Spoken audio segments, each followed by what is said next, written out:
E os códigos de ética, por exemplo, o Código de Ética do Conselho Federal de Medicina, mais não é do que o reconhecimento formal dos deveres, das obrigações profissionais dos médicos enquanto médicos, daquilo que devem fazer, daquilo que não podem fazer, correspondendo, obviamente, a uma consciencialização coletiva daquilo que nós já sabemos, mas que, obviamente, estando plasmado num documento escrito, acaba por ter uma força, uma convicção, uma validade diferente, e por isso é sempre bom conhecermos em pormenor os códigos éticos que regulam a nossa atividade, não porque não saibamos quais são os grandes valores que nos norteiam, mas porque há, desde logo também, alguns pormenores que precisam de uma regulação mais fina, que está precisamente vertida no denominador comum do ponto de vista ético à profissão médica e que está, repito, plasmada nos nossos códigos de ética. Eu diria que esta é a essência da profissão médica, é por isso que os médicos, naturalmente, têm alguns princípios aos quais estão muito arraigados. Um deles é o princípio da integridade profissional. Eu não posso deixar de reforçar aqui a minha convicção de que cada vez mais quem aprende medicina, quem ensina medicina, quem tutela a medicina, como o Conselho Federal de Medicina, tem que reforçar este princípio, porque a integridade é o pilar daquilo que nós somos. Daquilo que nós somos como pessoas, daquilo que nós somos como profissionais, daquilo que nós somos como médicos e, portanto, reforçar bem esta ideia de que na nossa vida, como na nossa profissão, como na pesquisa ou na investigação, devemos ter sempre em atenção que o móvel, a motivação primária da nossa atuação é o interesse do doente, é o respeito pelos seus direitos, pela sua privacidade, pela sua intimidade, é este dever que nós temos de fazer o bem, mesmo que, como eu disse, com sacrifício pessoal.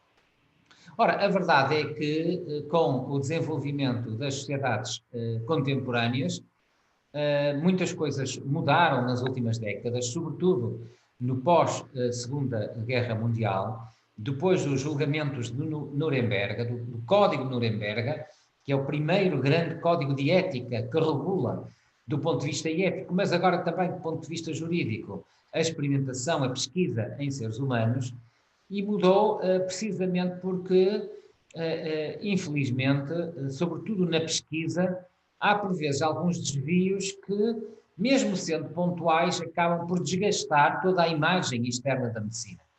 E por isso eu vou perder aqui alguns minutos para falar de aspectos particulares da ética na pesquisa, que eu creio que vale a pena serem recuperados. Porquê? Porque se há uma grande confiança da sociedade nos médicos e na medicina, em bom rigor, a relação do médico com o doente, do médico com a sociedade, é uma relação baseada na confiança, ou seja, o universo ético da relação médico-doente é uma relação confiança, uma relação fiduciária. A verdade é que, por vezes, no ambiente de pesquisa, há uma maior propensão para alguns desvios que são, obviamente, inaceitáveis. E eu queria traçar bem esta distinção. Pelo menos aqui na Europa, por via de regra, pode dizer-se, bom, os médicos falham, errar é humano em certa medida. É verdade. Mas quando um médico na clínica erra, por via de regra, erra no sentido de que houve uma prática médica que não foi de acordo com as leis das artes, não foi de acordo com a medicina baseada na evidência, ou em evidências, não foi de acordo com as normas aceitas pela profissão. Mas, pessoalmente, nunca vi, e em Portugal integro um órgão do Ministério da Justiça que se chama o Conselho Médico-Legal, que dá parecer sobre processos de negligência médica. Ora, eu nunca vi na clínica um médico atuar de má fé, ou seja, com a intenção de provocar dano com dolo. Nunca vi. Já me passaram mãos dezenas ou centenas de processos de responsabilidade médica, mas nunca vi nenhum, precisamente, com dolo, com responsabilidade direta, com intenção de provocar dano. Na pesquisa em seres humanos, queria chamar bem a atenção para este aspecto. Ou seja, que, por motivos muito diferentes, a verdade é que às vezes os médicos transformam-se quando estão a fazer investigação, quando estão a fazer pesquisa. Isso não pode acontecer. Eu percebo que a ética, o ambiente ético da pesquisa é diferente do ambiente ético da clínica. Na pesquisa, muitas vezes é invocado o interesse comum, o avanço da medicina, o interesse da comunidade, o coletivo.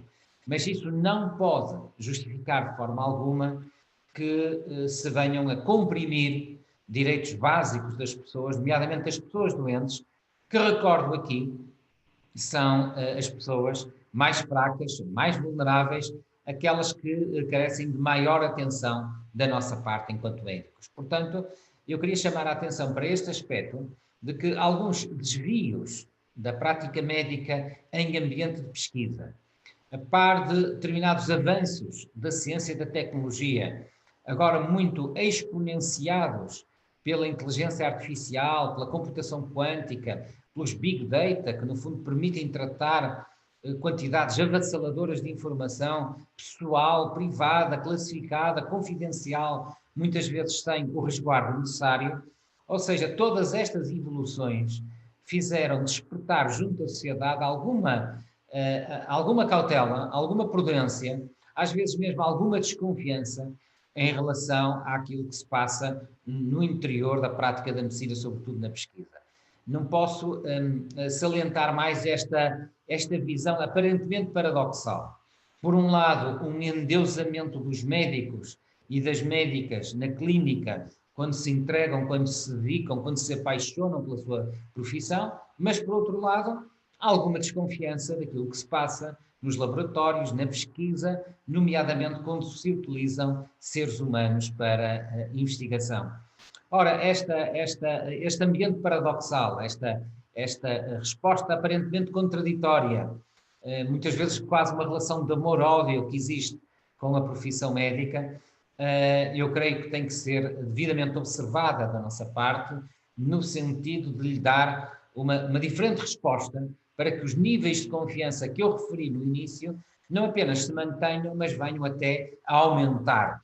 E, portanto, que haja sempre uma relação de proximidade entre a sociedade com a medicina, que ela seja considerada sempre como algo que se desenrola no mais elevado patamar ético, porque só assim é que, por um lado, a medicina continua a ser prestigiada, mas, por outro lado, também só desta forma é que os cidadãos, em geral, e os doentes em particular, vão encontrar nos seus médicos e médicas aquela pessoa em quem podem confiar totalmente para o tratamento da sua doença. E dito isto, eu diria que com o advento do século XX, final do século XX e final do século XXI, houve outras evoluções que fizeram alterar esta relação ética da medicina com a sociedade.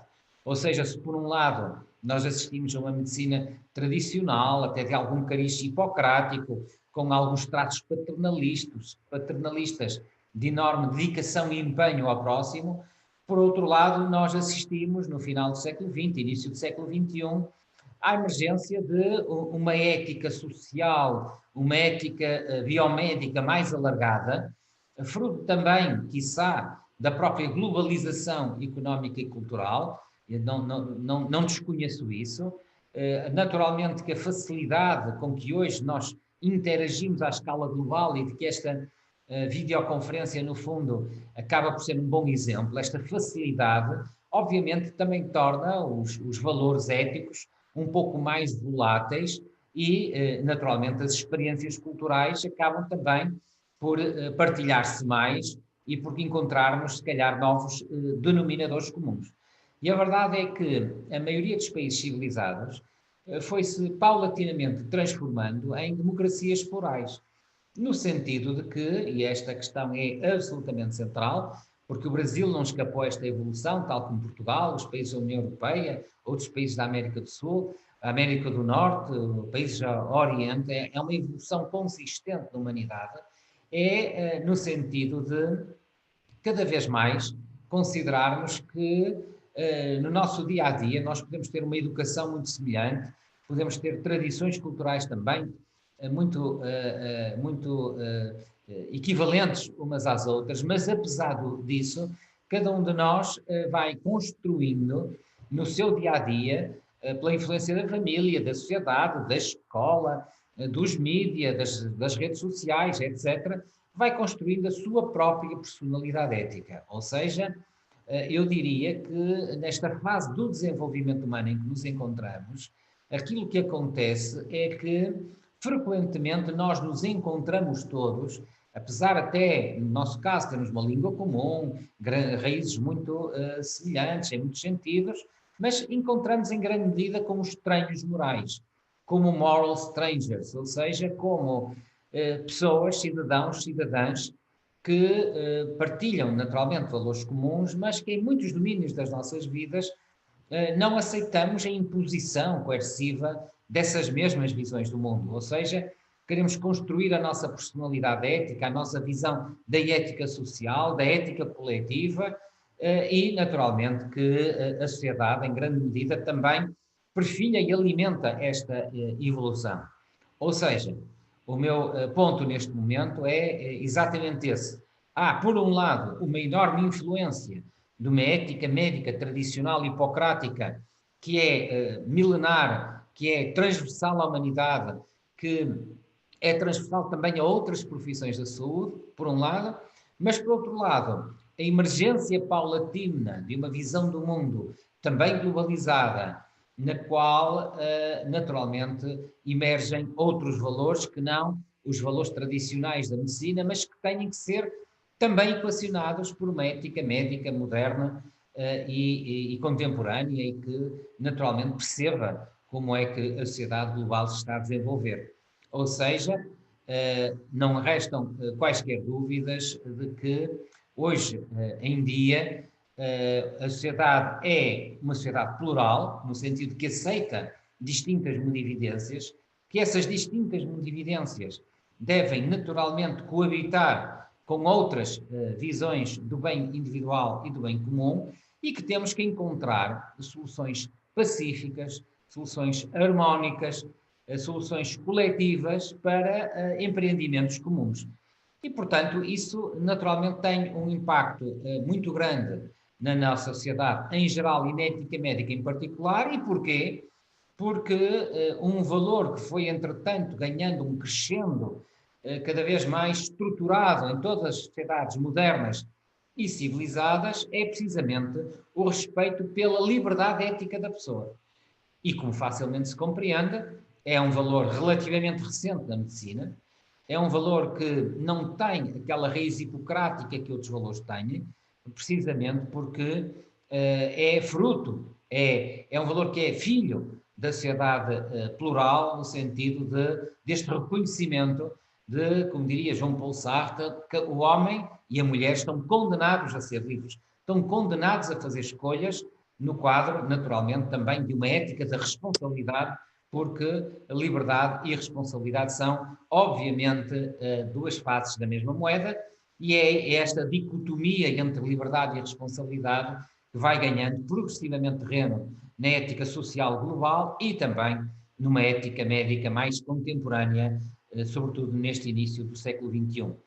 E, portanto, não resta nenhuma dúvida hoje em dia de que a ética médica hoje tem que ter esta convivência. Por um lado, os valores tradicionais da ética médica de fazer o bem, de não fazer o mal, portanto, primam non nocere, como diria Hipócrates de Cos, de respeito pela privacidade da pessoa, do segredo profissional, da integridade médica, portanto, tudo aquilo que é carga e ética tradicional da medicina, por um lado, e por outro lado, uma compaginação, uma congruência, um alinhamento com uma visão diferente, mais moderna, não é melhor nem pior, é mais moderna, da ética e da ética social, que no fundo acabam por dar primazia à pessoa e à sua liberdade interior, à sua capacidade para, no fundo, fazer escolhas, para determinar o seu destino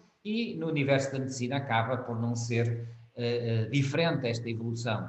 Isto é, em grande medida, neste início do século XXI, acaba por se cristalizar progressivamente o ideal de que toda a pessoa humana toda a pessoa humana, repito, é um sujeito portador de dignidade e de direitos básicos, fundamentais, irrenunciáveis, irredutíveis, indivisíveis e, portanto, são atributos da pessoa.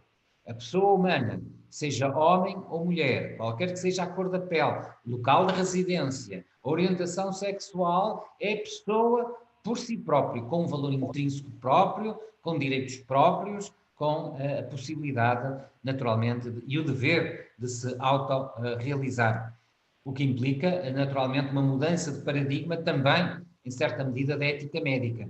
Isto parece que não é possível de realizar, mas de facto é, porque a generalidade dos países civilizados, aquilo que fez foi precisamente, no fundo, desenrolar uma nova ética médica, onde os valores tradicionais da medicina, que eu não me canso de reforçar, são especialmente valorizados pela sociedade, mas que não pode ficar alheia também à possibilidade que se dá às pessoas de fazerem escolhas em matéria de cuidados de saúde. E, portanto, isso implica uma mudança de práticas, de costumes, e que tem várias consequências ao nível dos sistemas de saúde e também da prática da medicina, qualquer que seja o seu regime. Em primeiro lugar, eu diria que esta mudança de paradigma implica que se tenha especial atenção na obtenção de consentimento informado, livre e esclarecido. Ou seja, uma consequência direta de tudo aquilo que eu acabei de dizer é precisamente o consentimento informado, livre e esclarecido. Ou seja, a possibilidade que as pessoas têm hoje de prestar consentimento para uma intervenção médica, nomeadamente quando ela tem algum risco. Quero dizer claramente também que, e aqui lá está, uma cambiante, uma variante em relação à ética dos países anglo-saxões, é que nós, na Europa continental, e concretamente em Portugal, e penso que é a visão também do Brasil, olhamos para o consentimento e para o respeito pela autonomia da pessoa, não como uma imposição, mas como algo que deve ser exposto ao doente e ele é livre de aceitar ou de rejeitar. Ou seja, não temos e nem devemos ter uma posição fundamentalista nesta matéria. Aquilo que devemos é dar a possibilidade a determinados doentes, de uma forma completamente livre, de uma forma informada, tendo a certeza que o paciente está esclarecido, de fazer escolhas. Mas não fazer uma escolha também é uma escolha. Não canso de salientar este aspecto. E, por exemplo, em Portugal, muitos doentes optam, podendo fazer escolhas, por continuar a repousar no conhecimento, no saber dos médicos para fazerem eles próprios essa escolha. E não há aqui nenhuma incompatibilidade de princípios. Ou seja, quando um doente, no fundo, delega no seu médico a possibilidade de fazer escolhas por ele, também está a exercer a sua própria autonomia, ele, o doente. Portanto, não devemos também impor às pessoas algo que elas não desejam que seja, naturalmente, o comportamento e a atitude mais adequado, dadas as circunstâncias. Portanto, deixar esta nota que uma evolução natural de toda esta visão é a implementação da doutrina do consentimento informado, que hoje é uma prática corrente, é também uma imposição jurídica, mas permitam-me que saliente este aspecto. Devemos todos, como médicos, como educadores, como formadores de médicos mais jovens, como exemplos para a sociedade, como pedagogos, deixar clara esta ideia de que o consentimento informado é muito importante, é uma ferramenta que naturalmente os doentes podem seguir, mas que podem também dela prescindir. E, portanto, que não há aqui nenhum caráter impositivo, porque a liberdade da pessoa permite um campo de manobra extraordinariamente vasto. Dizer também que um valor muito conexo com este é o valor da privacidade individual. E não posso deixar de salientar que, sendo este um dos valores tradicionais da ética médica, recordo aqui que o juramento de Hipócrates, o antigo e a versão atual, ainda diz que o médico deve guardar segredo de tudo aquilo que vê e ouve. Portanto, o segredo médico aplica-se a toda a prática médica, em qualquer contexto, em qualquer circunstância, sobre tudo aquilo que ele possa perceber ou ouvir, mas que este valor da privacidade individual penso que está seriamente ameaçado por muitos motivos, mas também pelas novas tecnologias de informação e comunicação.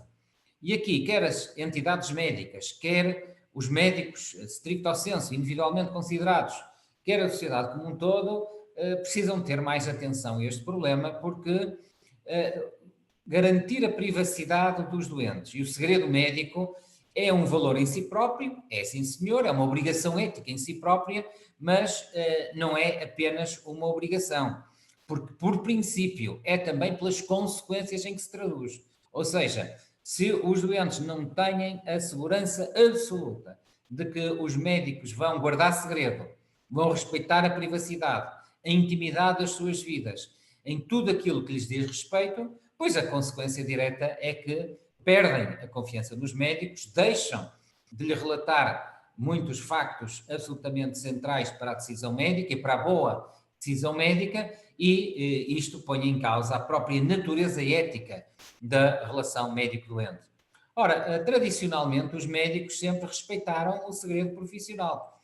A questão, então, é o que é que se passa agora para que a privacidade individual esteja tão ameaçada.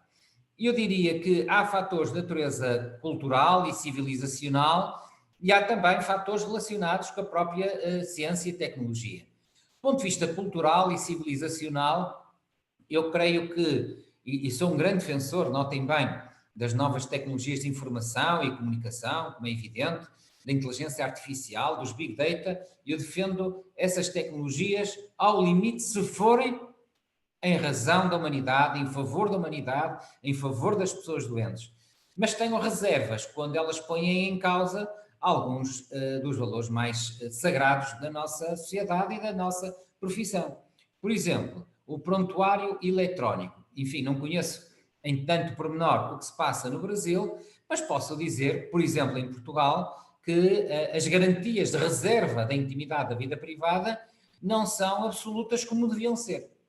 E, por exemplo, quando uma figura pública entra num hospital, não vou dizer que seja frequente, mas também não é raro que vários médicos que não estão relacionados com a assistência ao paciente, mas que consultem o prontuário eletrónico por simples curiosidade, o que é uma falha ética grave, o que é um crime nos termos do nosso direito penal, mas a verdade é que acontece. Porquê?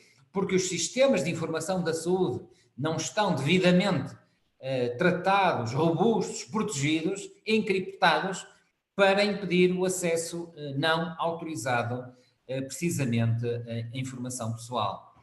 Outro exemplo, fala-se muito precisamente deste repositório de dados de saúde nos sistemas de informação. Mas é preciso especial cautela, agora com o acesso não autorizado, não de pessoas individuais, mas, por exemplo, de determinados grupos empresariais, da indústria farmacêutica, das tecnologias da saúde, etc., que, como compreendem, podem ter todo o interesse em penetrar no sistema de informação da saúde. Para quê? Para ter dados big data, portanto, dados uns objetiváveis, outros apenas informação descoordenada, mas que pode vir a ter interesse no futuro, precisamente para estudar, por exemplo, padrões de consumo, padrões de prescrição médica, etc. Portanto, eu diria que, quer a nível individual, como profissionais de saúde, quer a nível coletivo, as organizações de saúde, os hospitais em particular, quer os próprios sistemas de saúde, a nível nacional, regional, municipal, etc., têm que ter especial cautela em impedir a violação, pode acontecer, da privacidade de dados, que no fundo é o mais íntimo que nós temos. Nós temos que entender que a nossa privacidade, a nossa intimidade, os nossos dados mais íntimos são precisamente aquilo que mais nos identifica, é a nossa identidade e, portanto, é a nossa individualidade e, portanto, temos todos que fazer um esforço por protegê-los, porque a apetência é muito grande por parte destes dados para fins comerciais, para fins estatísticos, para fins epidemiológicos, pelos motivos que forem, mas os médicos têm o sagrado dever de proteger esta informação e têm que ser os primeiros a não abrir a mão dessa mesma informação. Dizer também que a evolução destes valores, nomeadamente o valor da autonomia, o valor da privacidade, originou nos últimos tempos, em Portugal desde 2012, no Brasil também há uma resolução do Conselho Federal de Medicina da mesma ocasião, evoluiu no sentido de que a autonomia das pessoas, doentes ou das pessoas sadias, mas que amanhã podem estar doentes, possa ser, no fundo, diferida no tempo. Ou seja, um elemento que eu queria aqui acentuar é que a autonomia dos pacientes pode ser exercida na atualidade, através do consentimento informado. Portanto, o consentimento informado, para além de ser informado, livre e esclarecido, deve ser atual, ou seja, deve ser no momento em que a ação médica vai ocorrer, mas pensou-se, a meu ver bem, e aliás, quer este programa doutoral, quer o Conselho Federal de Medicina tiveram uma enorme influência na evolução da legislação em Portugal e também na resolução do Conselho Federal de Medicina, se bem me recordo, no sentido de permitir que as pessoas façam escolhas hoje para produzir impacto amanhã. O amanhã pode ser 1, 2, 3, 4, 5 anos depois. É o conceito de diretiva antecipada de vontade. Isto é, as sociedades contemporâneas permitem que, em matéria de cuidados de saúde, que seja criada uma nova ferramenta de auxílio, no fundo, à decisão médica, onde os doentes fazem saber hoje quais são as suas decisões para um dia no futuro serem, no fundo, interpretadas e operacionalizadas. Isso pode ser por dois caminhos diferentes, ou através da redação de um testamento vital, ou através da nomeação de um procurador de cuidados de saúde, mas em todo o caso, aquilo que está em causa é esta possibilidade do exercício futuro da autonomia. Portanto, como veem, há aqui uma trajetória crescente de reforço dos direitos humanos dos doentes, da sua autonomia, da sua privacidade, e que não tem que conflituar, portanto, esta é uma mensagem muito poderosa, não tem que conflituar com os valores tradicionais da ética médica, bem pelo contrário.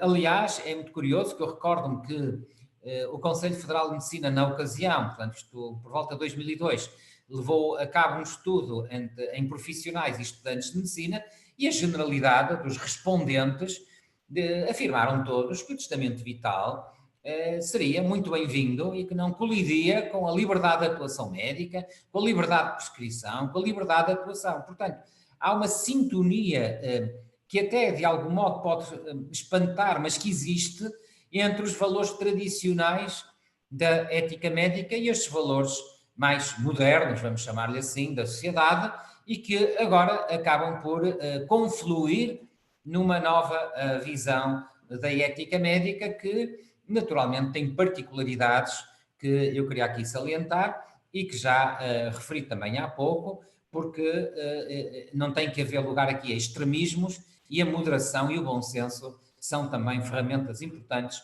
nesta mesma atuação médica. Para finalizar, dizer que há também espaço, obviamente, à autonomia do próprio médico e portanto, essa é também uma evolução que, não sendo recente da medicina, mas em todo o caso, eu não quero aqui deixar de salientar. E também não colide de forma alguma com os princípios sagrados, tradicionais da medicina, de dever de tratar, de dever de auxílio, de dever de cuidar, de aliviar o sofrimento. Não há nenhuma incompatibilidade entre um e outro. Agora, aquilo que se afirma, e pessoalmente acredito nesta visão, é que, em algumas circunstâncias, os médicos podem exercer a sua autonomia objetando de consciência. Agora, deixar esta noção clara e, portanto, tem que ficar muito, muito bem assente que se há, por um lado, um dever de tratar, de cuidar, de auxiliar, o doente em qualquer circunstância, portanto, é um dever intransponível da ética médica. Há, por outro lado, também, em circunstâncias específicas, um dever de, seguindo a consciência ética, profissional, moral ou até religiosa do médico, naturalmente, ele abster-se de práticas que não sejam consentâneas com a sua própria visão do mundo, da sociedade, da medicina e da relação médico-doente. Por exemplo, em Portugal, com a legislação da interrupção voluntária da gravidez, foi aprovada também, aliás, na mesma peça legislativa, a cláusula referente à objeção de consciência. Isto é, se por um lado, em determinadas circunstâncias, a mulher grávida é hoje conferida a possibilidade legal de interromper a gravidez, por outro, também os médicos podem recusar-se a essa prática se entenderem que é uma prática que conflitua com a sua consciência ética e moral. O mesmo se passa, aliás, com o testamento vital. Nenhum médico é obrigado a interpretar um testamento vital. É obrigado a garantir a continuidade de cuidados e assistência médica, mas pode dizer, eu não interpreto este testamento vital porque ele contraria a minha visão ética da medicina, da sociedade, a minha consciência religiosa, moral, ética, ou por um motivo que seja sólido e que seja reconhecido como um imperativo de natureza ética. Portanto, há depois um vasto elenco de situações em que os médicos podem objetar de consciência, em bom rigor, até se têm a objeção de consciência, devem objetar de consciência, porque a última coisa que se pode pedir a uma pessoa livre, uma pessoa racional, instruída, é que atue contra a sua consciência ética e contra a sua consciência moral. Portanto, eu diria que hoje a ética médica tem naturalmente este enquadramento e tem também estes desafios. Ou seja, há um enquadramento axiológico mais alargado e, portanto, dos tradicionais princípios da ética médica, hoje temos valores éticos mais alargados e mais consentâneos com uma sociedade plural, que são naturalmente a emergência também das convenções internacionais que os nossos diferentes países acabaram por ratificar, a Declaração Universal de Direitos Humanos, a Declaração sobre Bioética e Direitos Humanos da Unesco, a Declaração sobre o Genoma Humano e os Direitos Humanos da Unesco. Portanto, há um conjunto alargado de ferramentas, de instrumentos que as nossas sociedades ratificaram e, portanto, de alguma forma são imperativos, são uma forma de soft law que regulam a nossa convivência social e, portanto, há naturalmente esta convivência pacífica, mas que eu creio que a medicina em Portugal, no Brasil, noutros países, tem sabido, no fundo, fazer esta quadratura do círculo, ou seja, a conciliação dos valores tradicionais da medicina com os valores de uma bioética moderna, plural, alargada, global, centrada no respeito pela pessoa, pela dignidade humana, pelos direitos humanos fundamentais, pelo respeito pela liberdade ética da pessoa, pela sua privacidade, e a medicina tem sabido fazer isso, penso eu, até exemplarmente, e quanto mais exemplar for no respeito por estes valores e princípios, mais a medicina se vai conseguir consagrar como muito mais do que uma profissão, mas como um dos pilares éticos e morais das sociedades contemporâneas. E, portanto, termino com este voto para que a medicina esteja sempre à altura necessária e suficiente para ser um dos pilares da sociedade. Portanto, a medicina, na minha ótica, é muitíssimo mais do que uma profissão, é uma arte, é uma ciência, é algo que ajuda a construir uma sociedade civilizada, uma sociedade plural, uma sociedade integradora de todos, nomeadamente daqueles que são os mais fracos e os mais vulneráveis da nossa sociedade. Muito obrigado pela vossa atenção, talvez ficasse agora por aqui, aguardando com enorme expectativa as questões que desejem formular.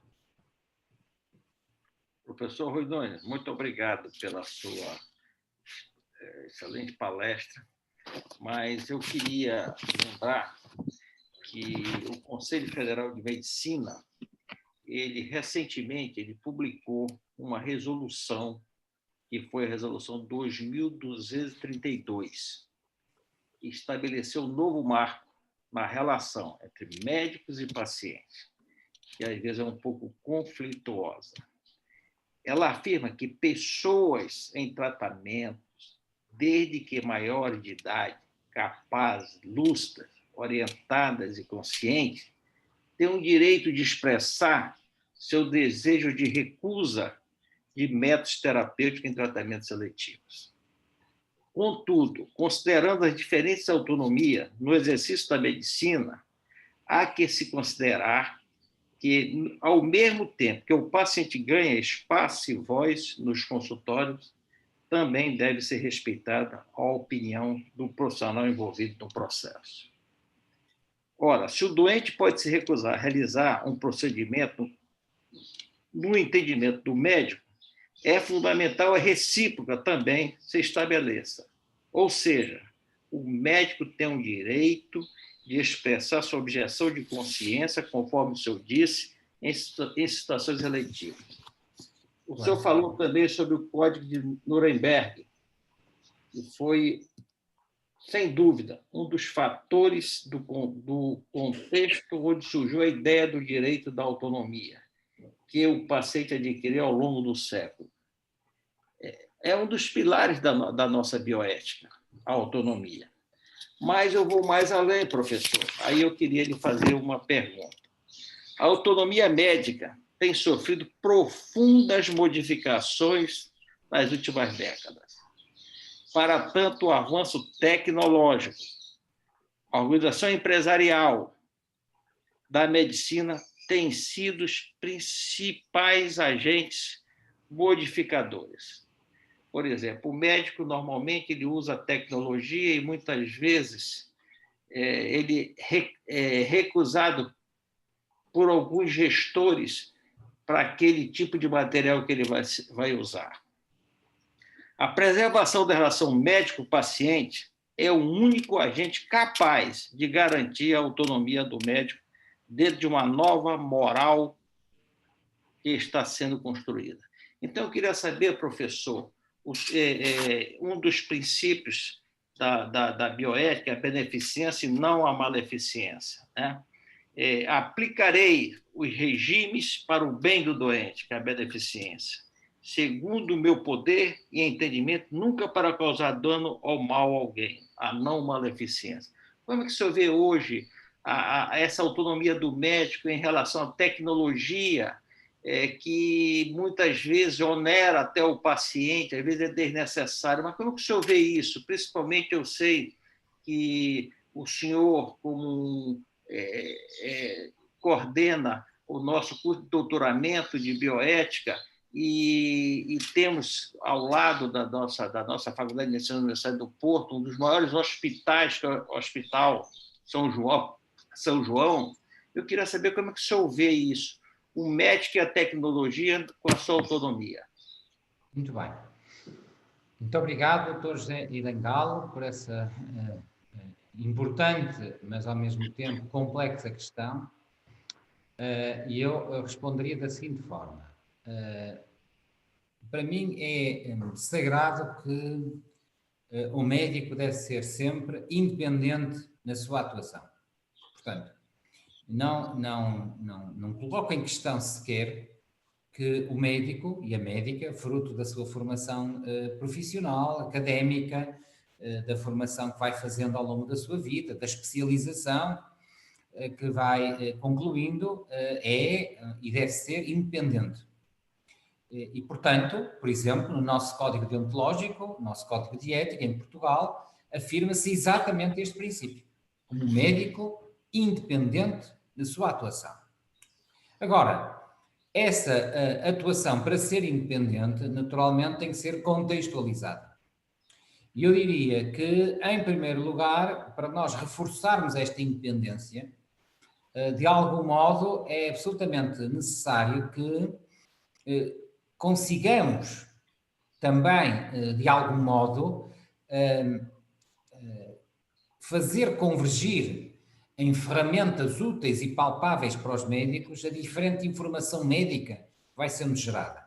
E por isso, eu sou um enorme defensor do conceito de medicina baseada em evidências, para que não se confunda a independência do ato médico com um poder arbitrário de fazer aquilo que apetece sem qualquer tipo de linha de orientação. Portanto, a primeira nota que eu queria aqui salientar é que a liberdade da medicina tem que ser muito bem preservada, porque se nós não a tratamos bem, ela vai ser questionada. Por isso, faço votos e tenho recomendado isso frequentemente, para que cada vez mais, frequentemente, surjam guidelines, linhas diretrizes, linhas de orientação de medicina baseada em evidências, para que, preservando a independência médica, mas para que os médicos saibam, naquela ou naquela circunstância, o pensamento global da medicina, as leges artis, as linhas de orientação da prática médica vão num determinado caminho. Portanto, esta é uma primeira nota. E isso implica o quê? Que haja alguma prudência, sobretudo em ambiente hospitalar, em não transformar as linhas diretrizes de medicina baseada na evidência em obrigações compulsórias, como recomendações, como aliás David Sackett, um dos fundadores da medicina baseada na evidência, sempre afirmou: a medicina baseada em evidências é uma ferramenta de auxílio à decisão médica, mas que tem que ser contextualizada com todo o quadro clínico do doente. Portanto, primeira nota, reforçar este conceito, torná-lo como uma ferramenta, mas não torná-lo nunca como obrigatório ou mandatório.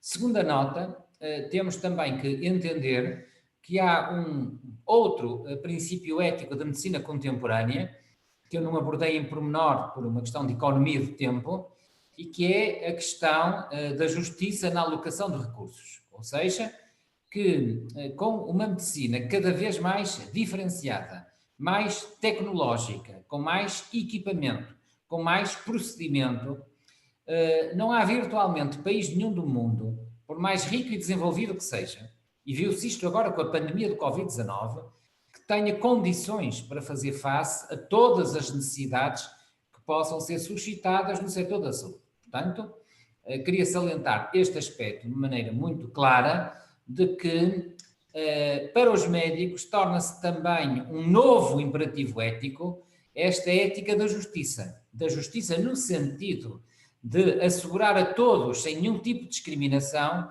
o acesso ao sistema de saúde. Ora, isto tem uma consequência imediata.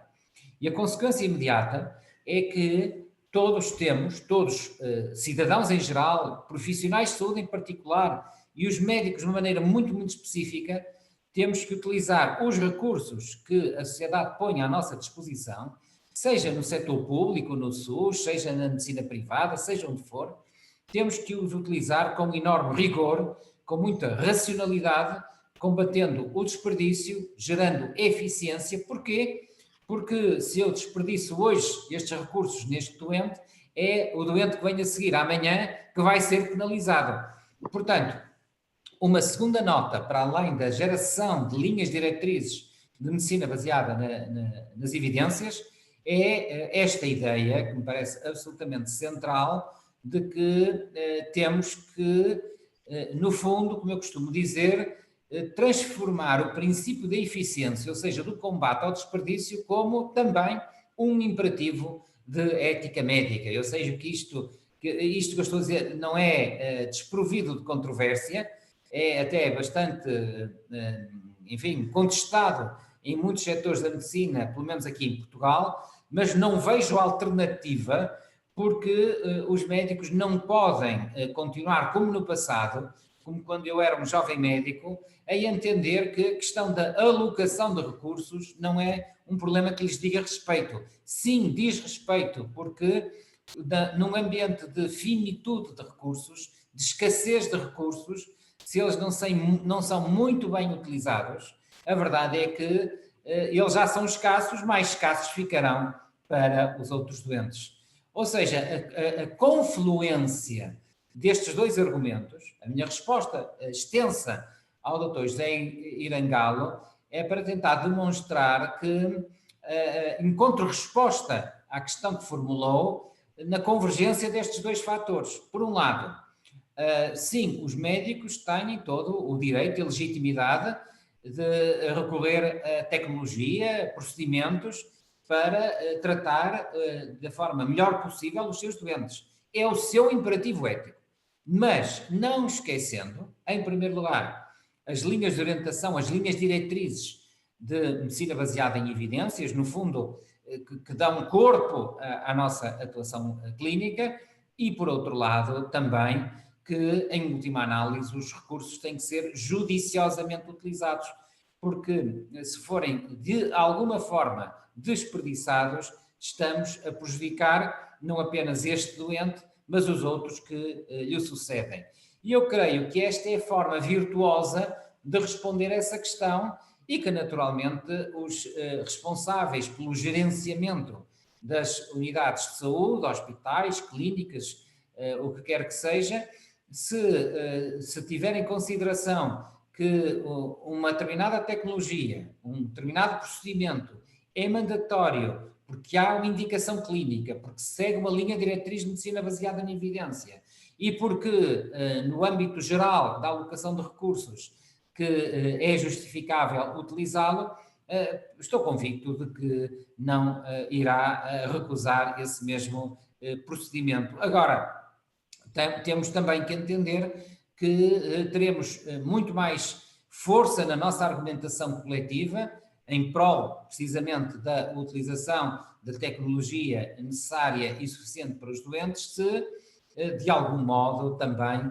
pautarmos todo o nosso dia-a-dia da atuação médica de acordo com estes princípios. Ou seja, se a sociedade, se quem, no fundo, está responsável do gerenciamento dos hospitais, de alguma forma perceber que nós somos especialmente rigorosos e que se queremos utilizar uma determinada tecnologia, um determinado procedimento, é porque ele é realmente necessário e, portanto, nesse caso, estou convencido que não vai ser recusado. Mas, naturalmente, há sempre a possibilidade de pontos de conflito, nomeadamente numa medicina mais empresarial, numa medicina mais privada, com planos de saúde.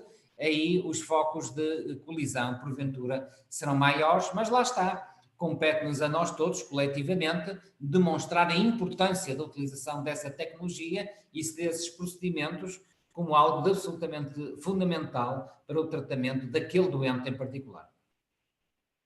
Ok. Professor Antônio Ângelo. Professor Zairan, professor Rui Nunes, muito obrigado pela brilhante palestra e com muita clareza para todos nós. O senhor trouxe elementos importantíssimos. Eu gostaria de fazer uma pergunta para o senhor, professor. O senhor falou de um assunto muito interessante, que é a privacidade médica, né? Que é um dos pilares na relação médico-paciente. E eu queria ouvir a opinião do senhor com relação se no momento de pandemia que nós vivemos, se ocorreu aí em Portugal e algum local, parte de violação dessa privacidade médica, como, por exemplo, a divulgação, né, de dados, de exames de pacientes e até mesmo divulgação de resultados de exames de médicos, isso a nível de imprensa. Aqui no Brasil, nós, infelizmente, presenciamos isso, e essa divulgação, assim, com essa quebra dessa privacidade, né, do paciente com o médico, gerando transtornos para o médico e gerando transtornos também para o paciente. Então, eu queria saber do senhor se o senhor presenciou isso em Portugal ou se foi um fenômeno que a gente presenciou apenas no nosso país. Não, infelizmente, esta pandemia pelo Covid-19, se de algum modo demonstrou toda a pujança da ética médica no sentido da dedicação, do empenho, da entrega ao próximo. Eu penso que isso foi transversal da humanidade, mas por outro lado também demonstrou que em momentos de tensão, pelo menos franjas importantes da sociedade, e isso foi no Brasil, foi em Portugal, foi em todo o mundo, estão disponíveis para sacrificar direitos humanos em prol de um suposto interesse coletivo. E vamos deixar claro, eu não tenho o problema em aceitar que, em situações excepcionais, possa haver uma pequena compressão de direitos humanos se houver um interesse realmente relevante de acordo com o princípio da proporcionalidade. Portanto, se for um motivo realmente extraordinário, admito que possa haver ali uma pequena compressão dos direitos humanos, mas nunca uma compressão como se assistiu em todos os pontos do planeta. E aí tenho pena. Porquê? Porque construir um sistema social, seja na medicina, seja fora dela, construir um sistema social edificado em torno dos pilares, dos tijolos que são os direitos humanos, demora muitos anos. Como nós sabemos, em Portugal e no Brasil. Em Portugal nós andamos desde 1974 a construir uma democracia livre, verdadeiramente livre. E hoje penso que nos podemos orgulhar dela. Mas demorou muitos anos, vai fazer quase 50 anos para chegarmos a este ponto. Ora, a destruição destes valores pode demorar apenas um fragmento de segundo. E depois vai demorar novamente largas décadas para reconstruir. Portanto, é verdade, assistimos a violações de direitos humanos no setor da saúde, na informação, na privacidade, no tratamento de dados, no tratamento de produtos biológicos, nos ensaios clínicos, etc, etc. Eu assisti a isso de uma forma sistemática e assisti com muita pena, primeiro porque não era necessário, não era absolutamente necessário, às vezes até parecia que era simplesmente para fazer mais um estudo para o currículo, e por outro lado, porque isso abre a porta a determinadas práticas que efetivamente custou muito a debelar. Portanto, tem razão e devemos aprender a lição, no sentido de que vamos ter mais motivos no futuro, seguramente, de stress a nível global, e não vai acabar por aqui. Seguramente daqui a uns anos virá outra pandemia, outro fenómeno de outra natureza, mas não podemos permitir que de forma alguma, os direitos individuais, que tanto custou a preservar e que são a base de uma democracia como a nossa, a verdade é que esses direitos sejam, no fundo, irrompidos, supostamente em homenagem a um bem maior, porque no fundo essa era precisamente a dinâmica que nós sempre ouvimos falar e que eu referi há pouco a propósito da ética na ciência, na pesquisa e na investigação. Sempre foi essa a dinâmica. Há um interesse comum alargado e, portanto, se os sujeitos, as pessoas, os doentes não usufruírem, não gozarem dos seus direitos, paciência, porque precisamente é por um interesse coletivo que se sobrepõe. Ora, eu creio que isso é um retrocesso civilizacional, que em alguns casos até pode demorar muitos anos a repor, e ao menos que fica a lição, porque notem bem, hoje foram umas pessoas, amanhã podemos ser nós, podem ser os nossos familiares, os nossos filhos, e nunca é demais preservar a dignidade da pessoa, a integridade da pessoa, a integridade física, a integridade moral, a integridade informacional. Isso é o que faz a diferença dos países mais desenvolvidos para os que ainda estão em fase de desenvolvimento. E, portanto, tudo o que seja esta preservação, a não ser por um motivo realmente de força maior, que efetivamente eu também não presenciei. Aquilo que presenciei foram estudos e mais estudos e mais estudos.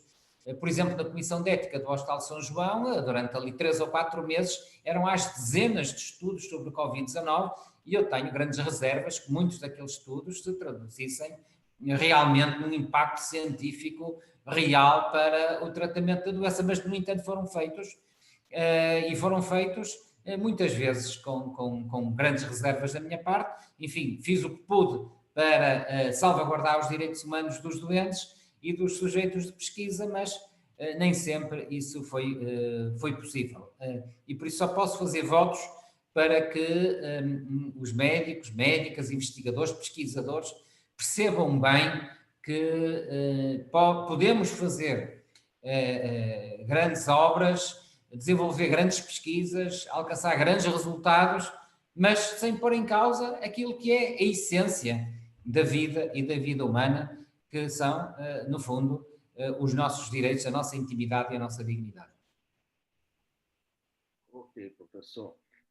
Professor, Eu queria só, eu sei que em Portugal já estava adiantado da hora, né? Não, por mim esteja à vontade, não tenho problema nenhum de horário. Eu ainda queria, ainda, se o professor Antônio Ângelo me permitir, fazer ainda umas colocações sobre objeção de consciência. Como é que a sua visão, objeção de consciência, principalmente no aborto legal? Aqui no Brasil, só é permitido o aborto legal, que é em caso de anencefálico, risco de vida materna e estupro. E como é que o senhor vê, na sua ótica, o médico, quando ele é determinado a fazer esse tipo de aborto legal e, na sua objeção de consciência, ele se recusa? Assim como também a transfusão de sangue em testemunho de Jeová. Eu vou apimentar mais essa nossa conversa, né? Eu sei que é um tema polêmico, né? Mas eu já passei por isso, né? Um paciente meu foi necessário testemunho de Jeová e foi necessário uma transfusão de sangue. E eu fiquei numa situação muito difícil. Eu aceitei as colocações da paciente, né? Que ela não queria, em hipótese alguma, transfusão de sangue. Mas, por outro lado, eu fiquei numa situação muito delicada, né? Aí eram esses dois assuntos, em relação à objeção de consciência, em transfusão de sangue, somente no testemunho de Jeová, e objeção de consciência em relação ao aborto legal, que no Brasil só é permitido o aborto legal. Muito bem. Vamos ver por partes, então. No que diz respeito ao aborto legal, que em Portugal está bastante liberalizado desde 2007, porque em 2007 a Assembleia da República, que é o órgão legislativo, aprovou uma lei em consequência de um referendo nacional que manifestou a vontade popular em evoluir no sentido de alguma liberalização do aborto legal até às 10 semanas de gravidez, portanto, isto para além das tradicionais causas de exclusão da ilicitude do aborto, nomeadamente as que referiu, o atentado contra a autodeterminação reprodutiva da mulher, o abortamento eugénico, o abortamento terapêutico, que são, enfim, as circunstâncias onde em Portugal e na maior parte dos países europeus já se permitiu o aborto legal, mas houve uma profunda discussão na sociedade portuguesa sobre a questão da objeção de consciência. E acabou por vingar o direito do médico a objetar de consciência. Mas queria aqui salientar que a lei podia não prever a objeção de consciência. Ou seja, o meu argumento é este, e queria deixá-lo muito claro. A objeção de consciência é um direito do médico, mas que também tem que ser utilizado muito judiciosamente, com muito rigor, não pode ser banalizado, porque se for banalizado, o que acontece é que vão surgir setores da sociedade, nomeadamente junto do poder legislativo, que vão tentar acabar com o direito à objeção de consciência. E a argumentação é simples, eu ouvi muitas vezes aqui em Portugal. Ou seja, que quem ingressa numa profissão é obrigado a cumprir com as normas e com a lei. E, portanto, se a lei determina a possibilidade de interromper legalmente a gravidez, o médico é obrigado a fazê-lo. Eu ouvi esta argumentação, com a qual não concordo, e o legislador português foi sensível a isto e, portanto, plasmou na lei, aliás, em diferentes leis, não é só a da interrupção de gravidez, não é só na do aborto, a possibilidade de objeção de consciência. Mas recomendo vivamente que em Portugal, no Brasil, nos outros países, que seja utilizado com muito critério por parte dos médicos, porque se for banalizado, pode haver a tentação de acabar com a objeção de consciência. O que é que acontece em Portugal? O médico tem um direito à objeção de consciência e um dever, a continuidade da assistência médica.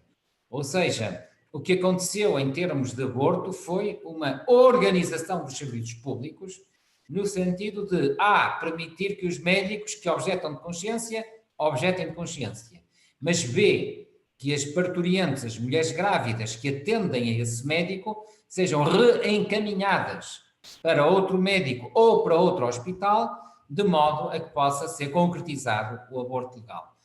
E a verdade é que, muito francamente, no início da aplicação da lei, portanto, 2007, 2008, ainda houve aqui e ali um foco ou outro de controvérsia, mas na última década não há registro de um único incidente nesta matéria. Portanto, é conciliação total entre a ética médica e a ordem jurídica, e penso que com prudência e bom senso conseguimos resolver todos estes problemas.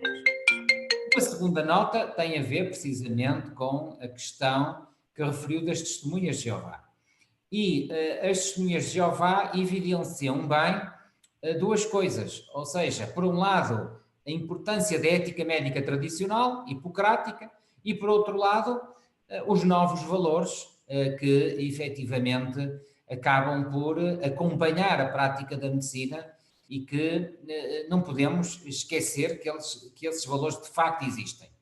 E, portanto, não conheço tão bem a situação no Brasil, mas posso dizer com toda a clareza que em Portugal e no restante conjunto da União Europeia, muito dificilmente um médico hoje, que estamos a falar, procederia a uma transfusão de sangue a um doente testemunha de Jeová contra a sua vontade expressa.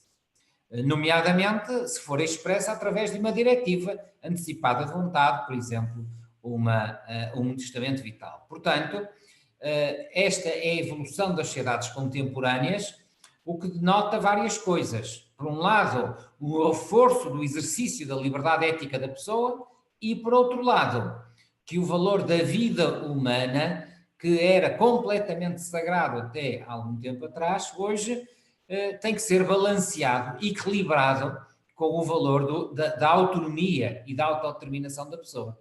E por isso, repito, mesmo com grande sacrifício médico, mesmo com grande pesar dos médicos e dos outros profissionais de saúde, dificilmente um médico hoje iria contra este pedido expresso, se fosse expresso, reiterado, consistente, afirmado, registado num testamento vital, provavelmente nenhum médico hoje iria contra esta vontade previamente manifestada ou manifestada imediatamente antes desta mesma administração. Mas já o mesmo não se passa com as crianças. Ou seja, se tratar de uma criança testemunha de Jeová, aí o médico é obrigado a fazer transfusão de sangue. Isto pode parecer paradoxal, mas não é paradoxal. Porquê? Porque a criança não é testemunha de Jeová. A criança é uma criança num Estado de direito democrático que tem também o seu direito ao exercício futuro da autonomia, tem o seu direito ao exercício futuro, a um futuro aberto, no fundo, e, portanto, a primeira coisa para ela exercer futuramente a sua autonomia é estar viva.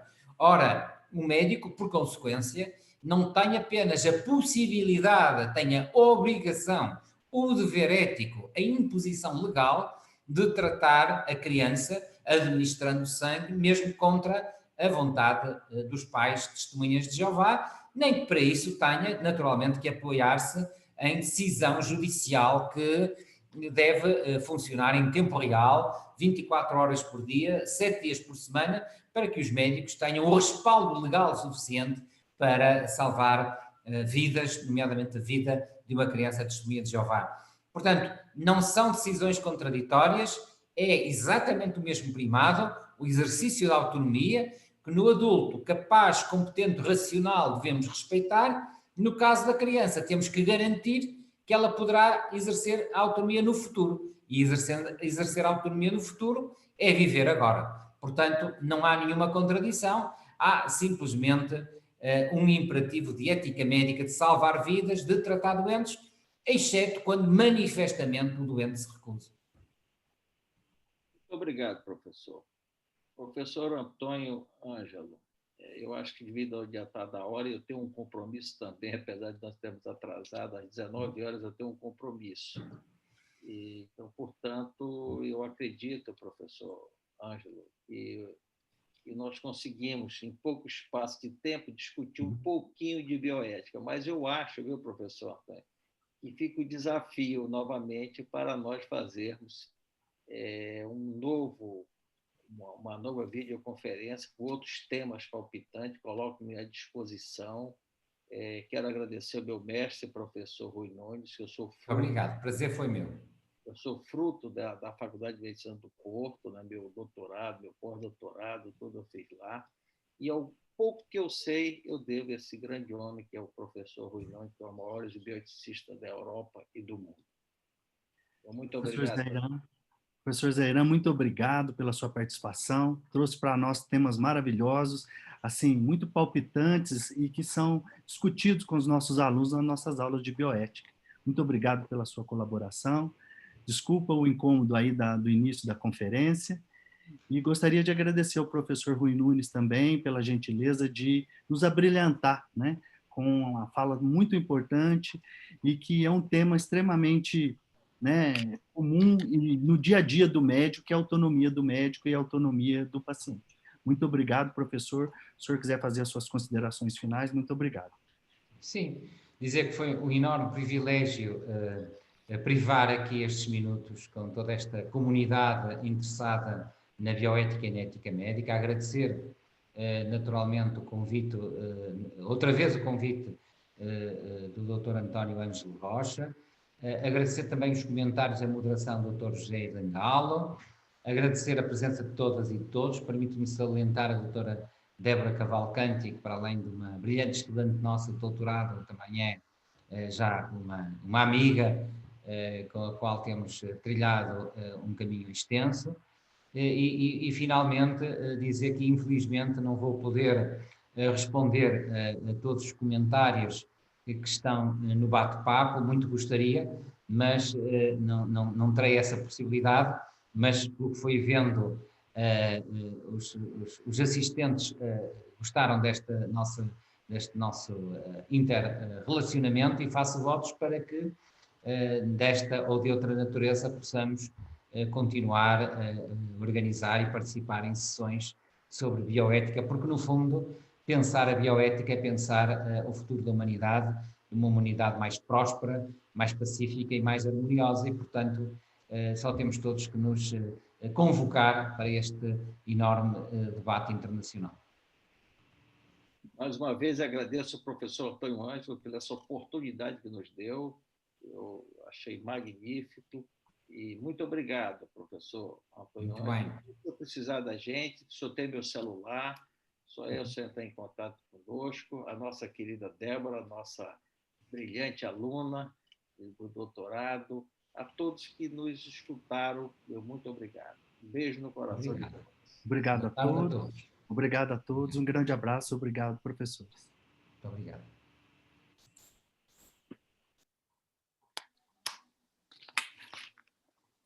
Parabéns, professor Antônio. Excelente. Muito obrigado. Muito obrigado. Obrigado pela presença e prazer conhecê-la. Prazer. Depois eu falo com o Galo para pegar seu número para a gente fazer uma ponte, né? João Pessoa, Belo Horizonte. Vamos. Próximo ano a gente tem aí, né? O encontro vai ser em Belo Horizonte. Sim, sim. Nós vamos nos encontrar lá. A gente troca o celular e vamos conversando. Vamos estreitando. Pronto. Tá Muito bom, obrigado. professor. Boa noite, bom final de semana e boa eleição. Para nós. Obrigado. Tchau, tchau. Até logo. Tchau.